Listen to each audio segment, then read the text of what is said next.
Hoje, vamos mergulhar em um dos discursos mais comentados dos últimos tempos. A fala de Donald Trump no Fórum Econômico Mundial em Davos, no ano de 2026. A gente vai desvendar juntos os temas principais, as propostas mais ousadas e o que tudo isso sinalizou para o mundo. E o discurso já começou com tudo. Essa frase, "Eu vim ao Fórum Econômico Mundial deste ano com notícias verdadeiramente fenomenais da América", deu o tom de confiança máxima logo de cara, sabe? Foi o pontapé inicial para a narrativa de sucesso que ele construiu ao longo de toda a fala. Beleza? Vamos entrar então no primeiro grande tópico, o que foi apresentado ali como um verdadeiro milagre econômico americano. A ideia de uma virada histórica na economia do país. E para deixar essa virada bem clara, o discurso pintou um quadro de contrastes bem fortes. De um lado, o que foi chamado de pesadelo da estagflação do governo anterior, ou seja, aquela combinação terrível de crescimento baixo e inflação nas alturas, e do outro lado, o cenário atual, descrito como um boom econômico com crescimento forte e inflação praticamente inexistente. E para sustentar essa ideia de sucesso, o discurso trouxe números bem impactantes. O primeiro deles é esse aqui: 52 novos recordes históricos da Bolsa de Valores desde a eleição. É um número que chama atenção, né? E logo em seguida, vem uma cifra de cair o queixo: 18 trilhões de dólares. Esse seria o valor de novos investimentos que o país teria conseguido atrair em apenas um ano. Isso foi colocado como um dos pilares centrais de toda essa recuperação econômica. E esse gráfico aqui ajuda a gente a visualizar outro ponto que foi muito martelado: a afirmação de que as novas políticas comerciais conseguiram cortar o déficit comercial mensal em 77%. Uma reversão do que foi descrito como o maior déficit comercial da história do mundo. Tá, mas qual seria então a fórmula por trás desse milagre? Vamos agora para a próxima parte, que detalha exatamente as políticas que, segundo o discurso, levaram a esses resultados. A estratégia foi basicamente resumida em 3 grandes pilares. Primeiro, uma desregulamentação bem agressiva. Segundo, os maiores cortes de impostos da história. E terceiro, a imposição de tarifas sobre produtos de outros países.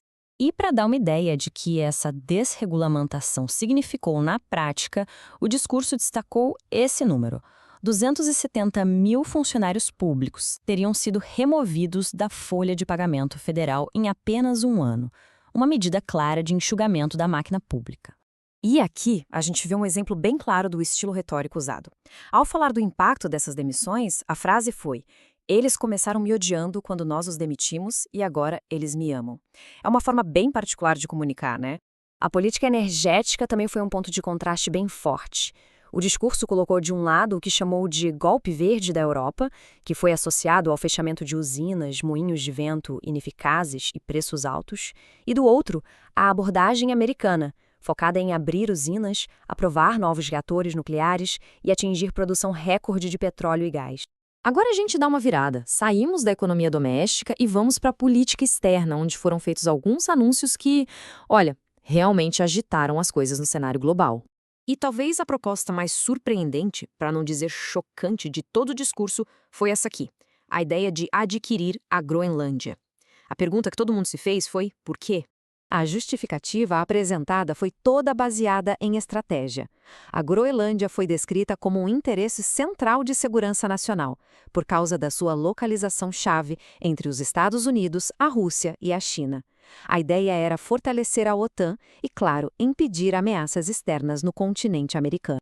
E por falar em OTAN, o discurso não poupou críticas à aliança. A visão apresentada foi a de que os Estados Unidos são tratados de forma muito injusta porque estariam dando muito para a aliança e recebendo muito pouco em troca.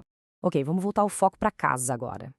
O discurso também trouxe propostas bem diretas pensadas para impactar a vida e o bolso das famílias americanas.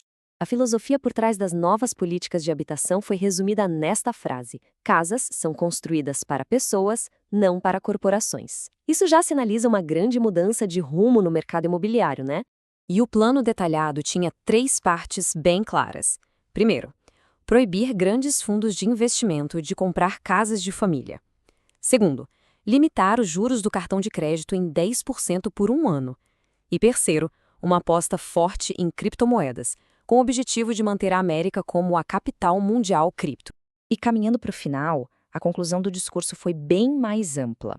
Foi uma tentativa de conectar todo esse sucesso econômico com algo maior, uma identidade cultural. O argumento final foi basicamente este: o sucesso do Ocidente não vem só de política e economia, mas de uma cultura muito especial. E essa herança cultural, segundo o discurso, precisa ser defendida a todo custo para garantir que a prosperidade continue no futuro. E com isso, a gente fecha essa análise com uma pergunta que fica no ar. Essa visão apresentada em Davos é um novo modelo econômico a ser seguido? Ou é, na verdade, um desafio direto à ordem global como a gente conhece? Uma questão que, com certeza, vai continuar gerando muito debate. Olá! Se você gostou do nosso conteúdo e quer continuar recebendo as melhores dicas e informações, não se esqueça de se inscrever no canal. É rápido e fácil. Deixe também o seu like neste vídeo para nos ajudar a crescer e compartilhe com seus amigos. Sua participação é muito importante para nós.